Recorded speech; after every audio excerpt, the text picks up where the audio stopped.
veseli, da bom spet po dolgih letih imel priložnost, da spregovorim slovenski biološki javnosti o svojem raziskovalnem delu, ki bo dejansko le majhen del tega predavanja.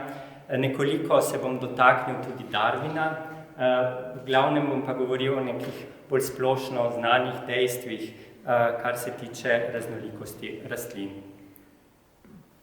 Raznolikost življenja na Zemlji je nekaj dinamičnega, kar se spreminja in razvija vse od nastanka prvega življenja pred skoraj 4 milijardami let in je v tem procesu evolucije vodilo do nastanka okoli 30 milijonov živih bitij, rastlin, živali, mikroorganizmov in vsaka od njih, kot veste, ima pomembno vlogo v globalnem ekosistemu. Vendar poznamo danes samo le majhen delček te raznovrstnosti.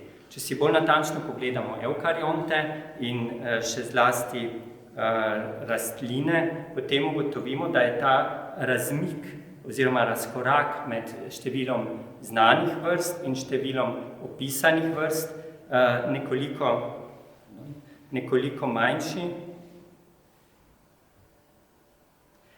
kot je to pri, na primer, glivah ali celo pri živalih, kjer je pričakovano število vrst mnogo večje kot dejansko število poznanih vrst. Tako danes poznamo skoraj 300 000 vrst kritosemenk oziroma cvetnic, pričakujemo pa še, da jih bomo v prihodnjih desetletjih, stoletjih opisali še 50 000.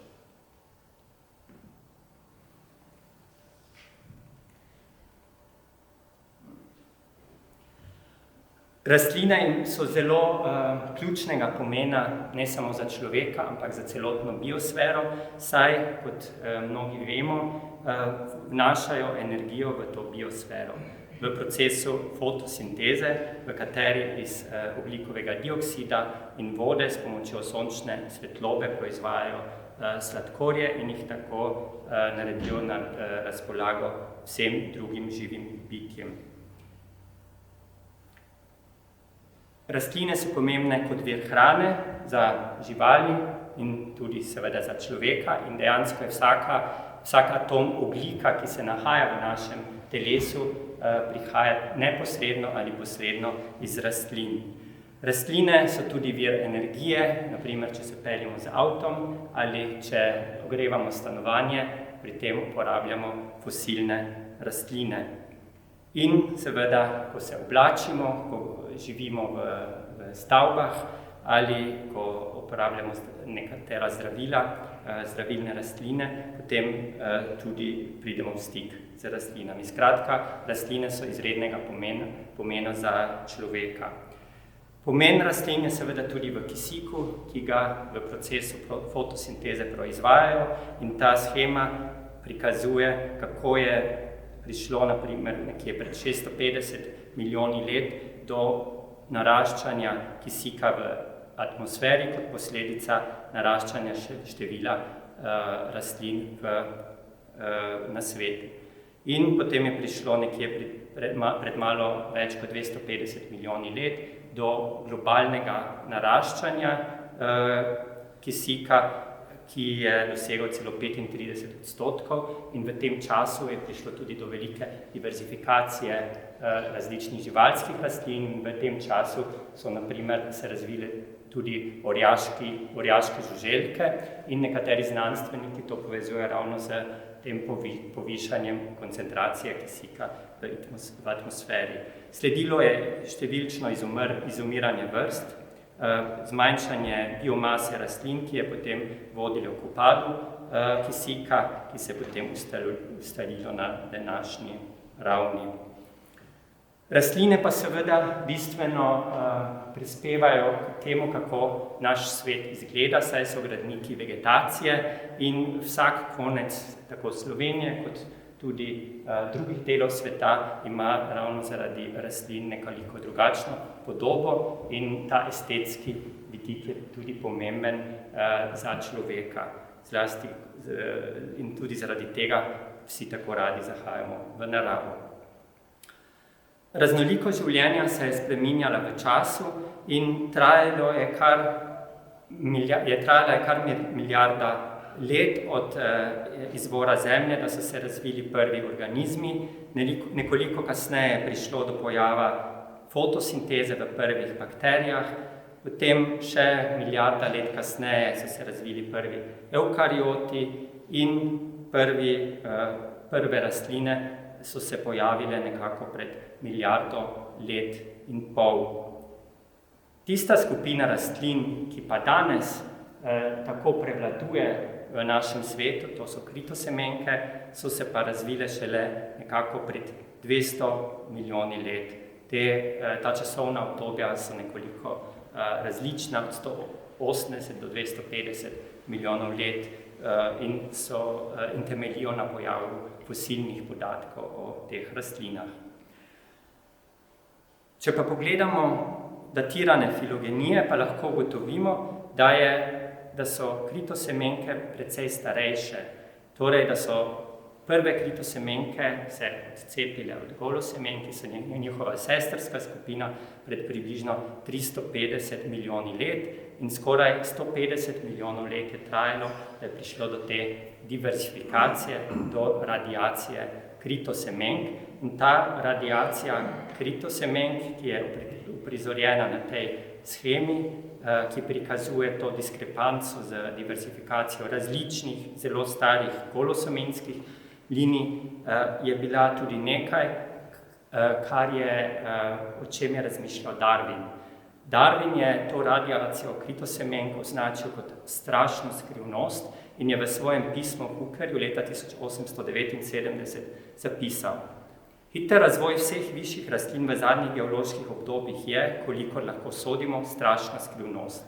Saporta meni, da je bil razvoj visokih rastlin presenetljivo hiter, tako da so se razvile žuželke, ki oprašujejo cvetove in spodbujajo križanje.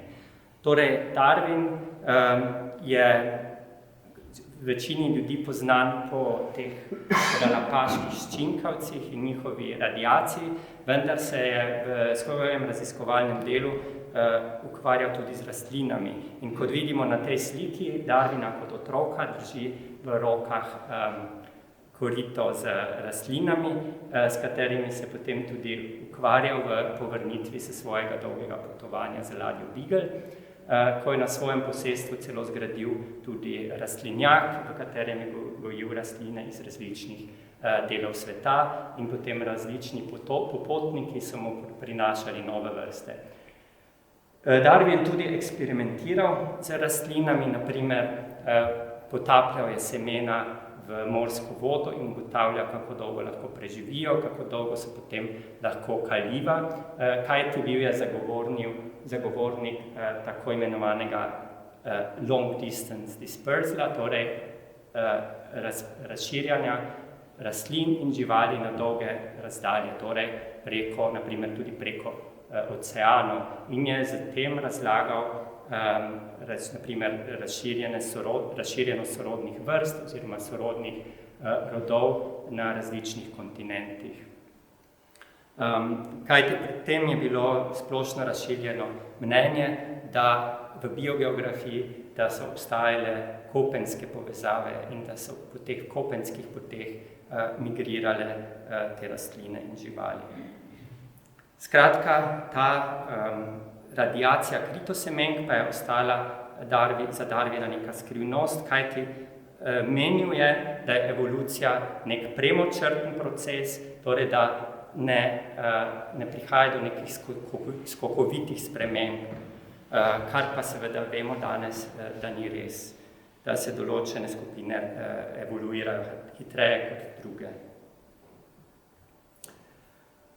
Tudi danes še ne vemo točno, zakaj je prišlo do te radiacije in obstaja nekaj hipotez. Ena od teh hipotez je ta, da je podvojitev genoma, torej poliploidizacija v skupnem predniku vseh današnjih kritosemenk povzročila to veliko diversifikacijo. Kot vemo, je poliploidizacija eden najpomembnejših evolucijskih procesov pri rastlinah, nekoliko manj je prisotna pri živalih, oziroma precej manj, ampak v nekaterih skupinah živali jo tudi srečamo. In kot vidimo na tem drevesu, je prišlo do te podvojitve genoma tako pri skupnem predniku semenk, kot tudi v skupnem predniku kritosemenk. In do številnih procesov poliploidizacije potem prihajalo v različnih linijah kritosemenk. In ravno ta spirala poliploidizacije in tako imenovane diploidizacije je gonilo evolucije številnih linij kritosemenk in tudi nekaterih drugih rastlin, na primer tudi pri praprotnicah je poliploidizacija zelo pomemben speciacijski mehanizem in ravno zaradi te poliploidizacije imajo rastline tako širok razpon velikosti genoma, ki je ne preseže nobena živalska skupina. Naslednja hipoteza, ki so jo postavili znanstveniki za razlago te velike diverzitete kritosemenk, je bila ekološka hipoteza, ki so jo objavili leta 2009 in v kateri so avtorji predlagali, da so kritosemenke zaradi svoje hitrejše rasti bolje izkoristile povečano oskrbo s hranili kot golosemenke, ki so takrat prevladovale v okolju in hkrati spodbudile sproščanje hranil v tleh, saj se hitreje razgradijo kot golosemenke. In ko so kritosemenke dosegle določeno številčnost naravi, je ta pozitivna povratna zveza lahko privedla do te radiacije. Skratka, to sta dve hipotezi, ki in verjetno obe sta vsaj delno prispevali k tej radiaciji. Proučevanje rastlin je staro in sega nazaj v antiko, ampak tukaj bom predstavil zdaj samo Karla Linneja, ki je bil začetnik binalne nomenklature, torej dvojnega poimenovanja tako rastlin, živali kot tudi drugih organizmov z rodovnim imenom in vrstnim pridevkom. Leta 1753 z objavom Species Plantarum velja za začetek rastlinske botanične nomenklature in v tem delu je takrat Linne tudi zbral takratno znanje o diverziteti rastlin, zlasti kritosemenk. Njegov pogled na svet je bil zelo statičen in je verjel, da so bila vsa živa bitja ustvarjena od Boga in se niso spreminjala od časa njihovega nastanka.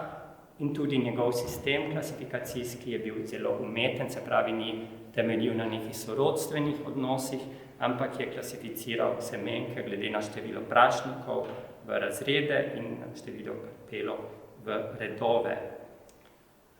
Tudi biogeografsko si je razlagal razporeditev način na zelo z religijo povezan način, kot tudi vsi njegovi sodobniki.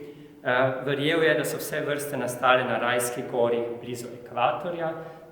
To v bistvu nakazuje na to, da je Linne tudi že vedel, da je vrstna pestrost v tropskih delih sveta bistveno večja kot drugod, se pravi, zaradi tega si je zamislil, da so tam nastale vse te rastline in verjetno živali in da so potem preživele biblijski potop na gorah, kot je Ararat.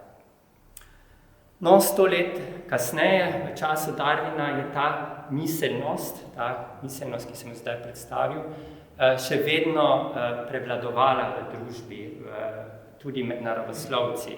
In zaradi tega je Darwin morda tako pomemben, kajti on je prispeval ta preskok v tej miselnosti, saj je kmalu ugotovil, kot je bilo že povedano uvodno, da rastline oziroma tudi živali so nekaj, kar se skozi spreminja, evoluira in je tudi prvič predstavil te odnose med različnimi skupinami organizmov v obliki tega drevesa. Tudi v poučevanju, na primer pri predmetu biogeografije, še vedno dam študentom en članek oziroma en del, eno poglavje iz te knjige The Origin of Species, da ga preberejo in potem tudi o njem diskutiramo in v tem delu je veliko stvari, veliko misli, ki so še danes zelo aktualne. Vam bom dal sicer z mojimi opombami to naokrog, pa si lahko malo pogledate tudi v kakšnem jeziku in v kakšnem stilu je Darwin to zapisoval. Tudi danes vemo, da je raznolikost življenja, je raznolikost bolj ali manj diskretnih skupin organizmov, nekatere nastajajo, druge izumirajo in speciacija je rezultat naravnega izbora, ki pač deluje na te različice v okolju. In razlike v zaporedih DNA so v bistvu neko merilo sorodnosti med organizmi in jih tudi uporabljamo v našem raziskovalnem delu v filogenetskih študijah. Za razliko od živali, ki imajo samo mitohondrijsko in jedrno DNA, imajo rastline tudi plastidni genom, ki ga prav tako uporabljamo v evolucijskih študijah. Zaporedje DNA spreminjajo mutacije, ki so gonilo evolucije in na osnovi teh mutacij potem, se pravi razlik v zaporedih DNA, izdelujemo filogenetska drevesa, ki so hipoteza evolucijske zgodovine. Evolucija pa se ne odraža samo na zaporedih DNA, ampak tudi potem posredno na drugih ravneh, torej na velikosti genoma in številu kromosomov, ki sta pri rastlinah močno vplivana z strani poliploidizacije, potem evolucija deluje tudi na morfologijo in potem tudi na ekologijo rastlin in živali. Na tem drevesu, ki prikazuje filogenetske odnose med številnimi skupinami rastlin, kritosemenk, torej med njihovimi redovi, sem označil skupine, s katerimi sem se srečal v teku svojega raziskovalnega dela v zadnjih 10-15 letih. Vendar pač seveda v tem kratkem času vseh teh rezultatov različnih študij ne morem predstaviti. Osredotočil se bom torej v nadaljnjem na dve študiji. Prva ima začetke v času mojega doktorskega študija, ki sem ga opravil na Univerzi v Uppsali, kjer sem pač tudi doktoriral za tole doktorsko nalogo, v okviru katere smo objavili tudi 2 članka, ki se tičeta rodu slanozorov, to je rod Heliosperma. Kot pove ime, Helios je sonce v grščini in sperma je seme. To se nanaša pač na ta značilna semena teh rastlin, ki imajo na robu takšne dolge, kot sončni žarki, oblikovane papile. V tej skupini, ki jo sestavlja ena zelo široko razširjena vrsta, to je Heliosperma pusillum, ki je razširjena od Sierre Cantabrique in Pirenejev na zahodu, pa vse do Karpatov in Stare planine na vzhodu. V tej skupini obstajajo tudi številni ozki endemi, se pravi vrste, ki so razširjene na zelo majhnih geografskih območjih. Številne od njih zlasti v srednjem in južnem delu Balkanskega polotoka, ki tudi velja kot en hotspot, se pravi kot žarišče biotske pestrosti v Evropi, ker je bil tudi pomemben refugij za številne vrste v času pleistocenskih poledenitev. Vrste iz te skupine so morfološko zelo raznolike in tudi ekološko različne. Heliosperma pusillum uspeva nad gozdno mejo, se pravi je vrsta alpskih in alpinskih in subalpinskih travišč, medtem ko vrste, ki so endemične na Balkanu, pa tudi ena je v Alpah, uspevajo večinoma pod takšnimi previsnimi stenami v zelo specializiranih ekoloških razmerah ali pa na skalovju v soteskah rek, kot je na primer soteska Bice v Albaniji. Medtem ko je Heliosperma pusillum večinoma gola, so te rastline močno dlakave in nekatere zelo, zelo žlezasto dlakave, torej se kar, ko jih nabiraš, se kar lepijo na prste.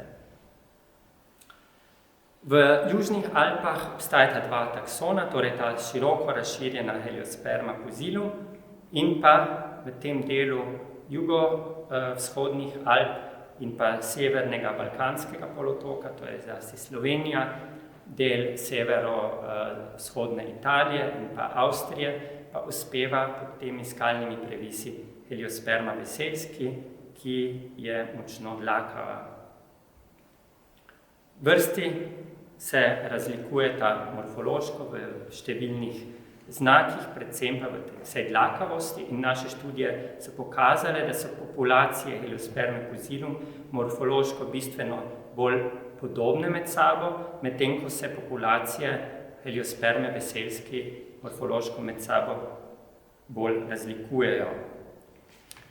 Kot rečeno, imata obe vrsti različna habitata, ena je nad gozdno mejo v teh vlažnih hmeljiščih in traviščih alpinskega pasu, medtem ko je druga uspeva v montanskem pasu pod previsnimi skalami, naprimer tukaj od spodaj lahko najdemo. Pokazali smo, da imata obe vrsti, kot je seveda pričakovano iz tega splošnega habitata, imata različni ekološki niši, ki se razlikujeta v številnih faktorjih, kar se tiče recimo temperature, vlažnosti, dostopnosti nutrientov in podobno. Ko pa smo pogledali na genetsko oziroma genomsko sorodnost med temi raznimi populacijami, razporejenimi v jugovzhodnih Alpah in na severu Balkana, se pravi, vedno smo vzorčili Heliospermo veselski nekje na dnu gore, se pravi na podnožju, in pa Heliospermo pusillum nad gozdno mejo, in smo ugotovili, da se te populacije grupirajo glede na geografijo in ne glede na taksonomijo. Skratka, pričakovali smo seveda, da bojo populacije Heliosperme pusillum monofiletske in populacije Heliosperme veselski prav tako monofiletske, vendar so rezultati bili drugačni in so populacije ene in druge vrste znotraj istega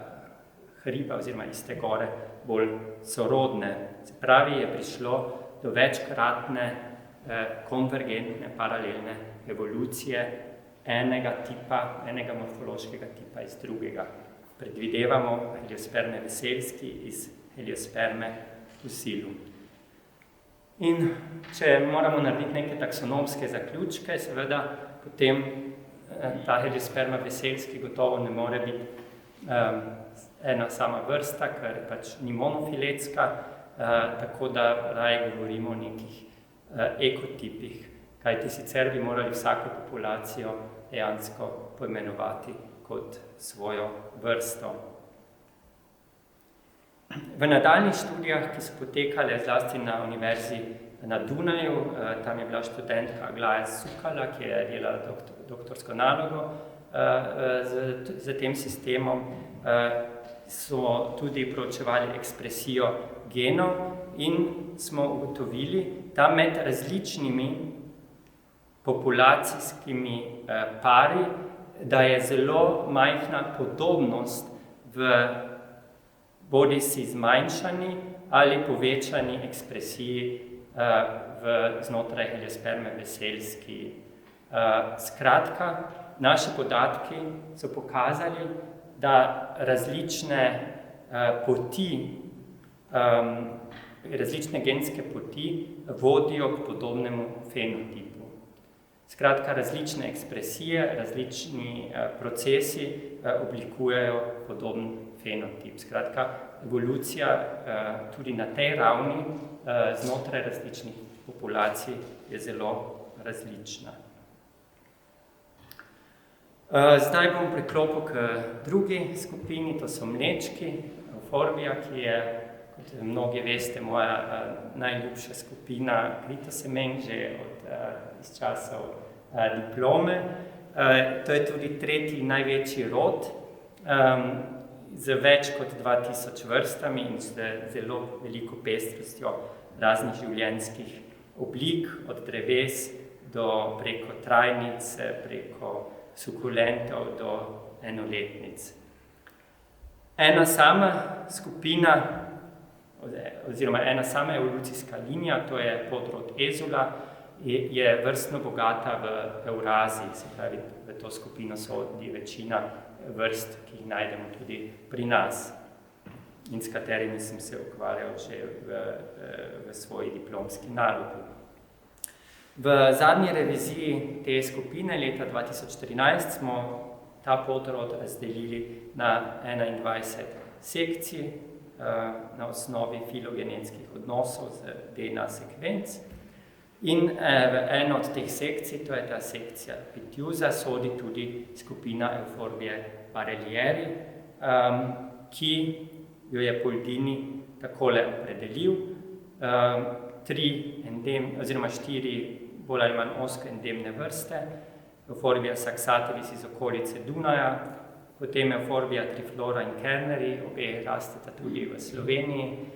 Naprimer, Euforbia kerneri lahko najdemo na plodiščih Nadiže, medtem ko Euforbia triflora ima svoje najbolj severno nahajališče pri nas na Čavnu. In potem še Euforbia hercegovina, kot ime pove, razširjena zlasti v Bosni in Hercegovini, pa tudi na Hrvaškem in v Črni gori, in pa potem amfi-adriatsko razširjena Euforbia barelieri, razdeljena na dve podvrsti, subspecies barelieri in subspecies thessala. Leta 2017 smo objavili prvo študijo, temelječo na ITS sekvencah, in smo pokazali, da dejansko Euforbia hercegovina in Euforbia saxatilis na osnovi teh zaporedij pravzaprav sploh ne sodita v to skupino. Po drugi strani smo pa pokazali, da je največji razkol oziroma največja divergenca med italijanskimi populacijami, to je ta Euforbia barelieri, in med vsemi ostalimi vrstami, ki so v skupnem kladu. Ampak v tej študiji nismo vključili populacij iz Ligurije, ki smo jih potem kasneje nabrali in tudi proučili. V Innsbruck je prišla ena študentka iz Ljubljane, Maruša Skubic, ki je zdaj tudi asistentka na oddelku za agronomijo in je v okviru Erasmus izmenjave je obdelala tole skupino. Potem je pa sodelovala tudi kolegica iz Češke, Eliška Zaveska, ki je bila na postdocku takrat v Innsbrucku.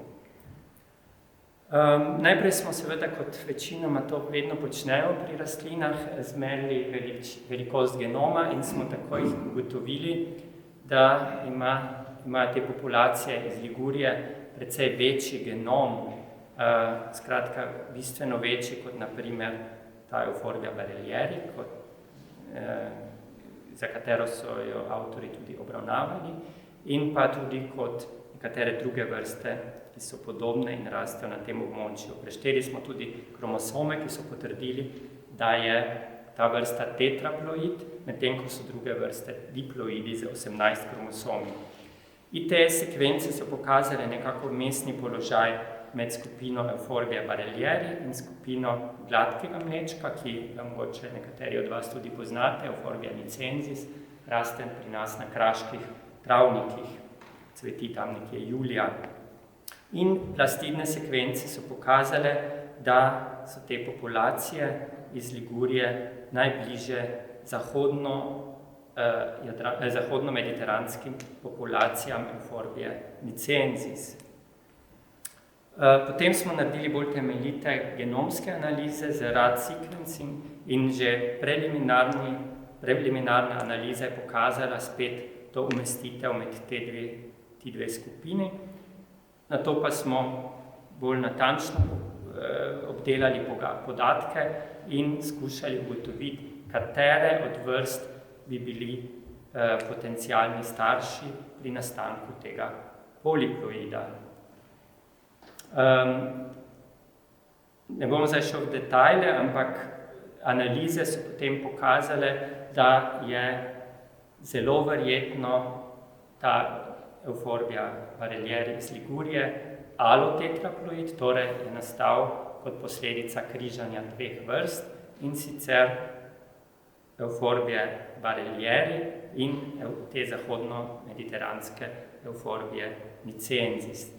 In kot posledica tega križanja je potem, oziroma ne kot posledica, ampak po tem križanju je prišlo do poliploidizacije in zaradi tega potem opisujemo to vrsto tudi kot novo vrsto, Euphorbia ligustica, ki je ozkoendemična na ta del ligurijskih obmorskih Alp. To je tudi zelo, zelo pestro območje, kar se tiče diverzitete. Tam obstajajo številne endemične vrste.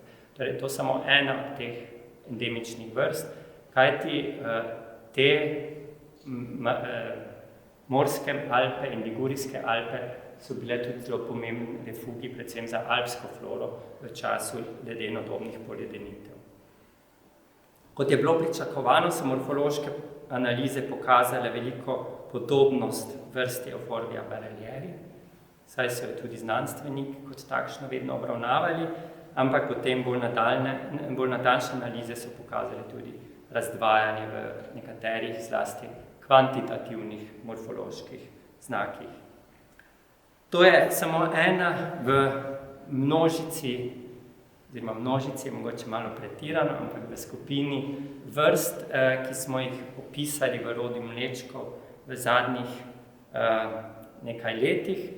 Prva je bila tale iz Cipra, Euphorbia lemesiana, za katero so prav tako najprej tisti lokalni botaniki, ki tam delujejo, so nekako se jim je zdelo, da izgleda malo drugače kot vrsta Euphorbia hierosolomitana, se pravi jeruzalemski mleček, in potem so pač me povabili k sodelovanju in seveda so filogenetske analize pokazali, da je to čisto ločena evolucijska linija. Prav tako sva z iranskim kolegom Amirjem Pahlevanjem ravnokar opisala dve novi vrsti mlečkov iz Zahodne Azije. In že sam izlet, bila je botanična ekskurzija pred nekaj leti Iran. Obiskali smo tudi gozdove, ki se dvigujejo nad Kaspijskim morjem. In ko so botaniki rekli, pač, da je to Euphorbia amygdaloides, se pravi mandljev listni mleček, ki ga verjetno mnogi od vas tudi poznate iz lokalne flore, naprimer tudi v okolici Ljubljane, skoraj v vsakem gozdu lahko ta mleček srečate.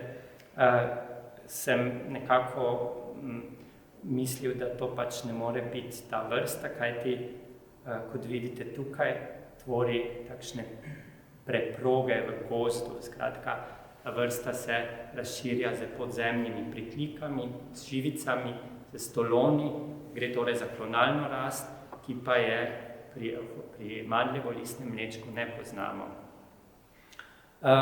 In ko smo pač stvari bolj natančno preučili, smo ugotovili, da ni samo ta vrsta, se pravi, to je to, kar je označeno z zelenimi simboli tukaj, nova vrsta, ampak da so dejansko tudi vse zahodnoazijske populacije, ki so tukaj označeni z oranžnim, divergentne od mandljevo-listnega mlečka. In na osnovi tega in seveda tudi morfološki in drugih analiz tako opisujemo zdaj dve novi vrsti, Euphorbia caspica, ki je omejena na to južno obalo Kaspijskega morja, in Euphorbia silvicola, ki je razširjena v zahodni Aziji, v gozdovih, tukaj na južni obali Črnega morja, kot tudi na obalah Kaspijskega morja, ki imajo tudi zelo veliko takšnih terciarnih elementov, se pravi vrst, ki so nastale v terciarju, kar smo tudi pokazali, da je zelo verjetno za te vrste. Skratka, mlečki skrivajo še verjetno veliko skrivnosti. ki jih bomo poskušali raziskati v prihodnjih letih. Za konec pa še nekaj besed o biodiverzitetni krizi. V publiki ste večinoma biologi, tako da mislim, da vam ni treba veliko govoriti o tej tematiki. Ampak v zadnjih nekaj desetletjih se soočamo z številnim pospešenim izumiranjem vrst. Ne samo rastlin, tudi živali. Zaradi tega je bilo razglašeno desetletje biotske raznovrstnosti med letom 2011 in 2020, da bi nekako človeštvo osvestili s to problematiko. Veliko se žal ni zgodilo in na konferenci Združenih narodov, biodiverzitetni konferenci, konec lanskega leta so bile podane podobne izjave, kot je ta: narava in biotska raznovrstnost umirata z milijardami rezov. Človeštvo plačuje ceno za izdajo svoje najbližje prijateljice, torej narave. In na tej konferenci smo bili seznanjeni z alarmantnimi podatki o zelo, zelo hitrem izumiranju vrst. Kakšni pa so razlogi? Tukaj prikazujem nekaj slik, ki mi jih je, oziroma nekaj slik, ki mi jih je posredovala Luise Schratt-Herrndorfer z Univerze na Dunaju, ki je bila glavna voditeljica izdelave novega rdečega seznama Avstrije, ki je pokazal, da je v zadnjih 20 letih od zadnje izdaje izumrlo kar nekaj dodatnih vrst in da je stopnja ogroženosti drugih vrst močno narasla. Razmere, predvidevam, so podobne v Sloveniji, zato bi bila posodobitev oziroma reevaluacija zadnje izdaje rdečega seznama še kako potrebna.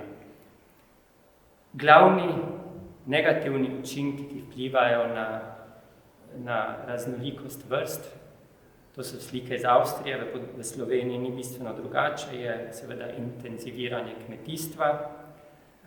Pokazali so kolegi iz Dunaja, da je na primer na traviščih Dunajskega gozda med letoma 1990 in 2011 na ploskvah, kjer je bilo recimo prej zabeleženih 43 vrst v povprečju, se je to število zmanjšalo za 12 vrst. In opazili so tudi bistven upad števila vrst rdečega seznama, ki so seveda enostavno izginile iz teh površin. Zabeležili so pa močno naraščanje števila nitrofilnih vrst. Kljub temu, da je to naravni rezervat in ni direktnega vnosa hranilnih snovi nitratov, ampak prihajajo iz okolice in na ta način tudi zelo negativno vplivajo na floro. To je samo nekaj posnetkov, ki kažejo na človekov odnos do narave, od kmetijstva do zelo intenzivnega gozdarstva. V Sloveniji, kar se vse gozdarstva tiče, imam občutek, da je situacija nekoliko bolja, ker pač ni teh ogromnih golosekov, ki pač v Avstriji zradirajo celotne površine in jih potem zasadijo z smrekami, z smrekovo monokulturo. Naprimer, posegi v naravo, v gorskem svetu se potem lahko izražajo tudi v dolinah, kajti zaradi uničene vegetacije potem erozija prinese takšne blatne reke, ki poplavijo celotne vasi. Pa da ne bom tako mračno zaključil tega predavanja, en zelo pester travnik iz enega kraškega polja pod Treskavico v Bosni in Hercegovini. In Balkan je tisti, ki me je vedno in me še vedno znova navdaja z radostjo, ravno zaradi številnih predelov, ki z zelo nedotaknjeno naravo. Je pa tudi res, da v preteklih desetletjih tudi tam zelo pospešeno uničujejo razne predele, gradijo ogromne hidroelektrarne in podobno. Vsi biologi seveda pa imamo nalogo, da to diverziteto ohranjamo, da jo proučujemo in da seveda tudi javnost ozaveščamo in informiramo o teh negativnih posledicah, ki jih izguba biodiverzitete prinaša. Morda bi za konec prebral še samo ta del iz povzetka tega članka, ki je bil nedavno objavljen. Če bi opisali vse vrste na Zemlji in proučili njihovo razširjenost, bi razrešili Linnejevo in Wallaceovo dilemo ohranjanja biotske raznovrstosti. Kljub temu bi ostal Darwinov primanjkljaj, to je pomanjkanje filogenetskih podatkov za večino organizmov. Na voljo je premalo celovitih filogenij, ostajajo velike negotovosti pri datiranju divergenc in najbolj kritično, neznani so evolucijski modeli, ki povezujejo filogenije z ekološkimi značilnostmi in evolucijsko zgodovino. V tem članku obravnavamo ta vprašanja in ponujamo predloge za nadaljnje raziskave v podporo naravovarstva, ki temelji na evoluciji. Skratka, tudi naravovarstvo naj ne temelji samo na vrstah, ampak naj se tudi preobrazi in se začne zavedati tega, da ni samo vrstna oziroma tudi habitatna diverziteta, ki jo je treba ohranjati, ampak da tudi je ta diverziteta tudi znotraj vrstna genetski in na drugih ravneh različno razporejena.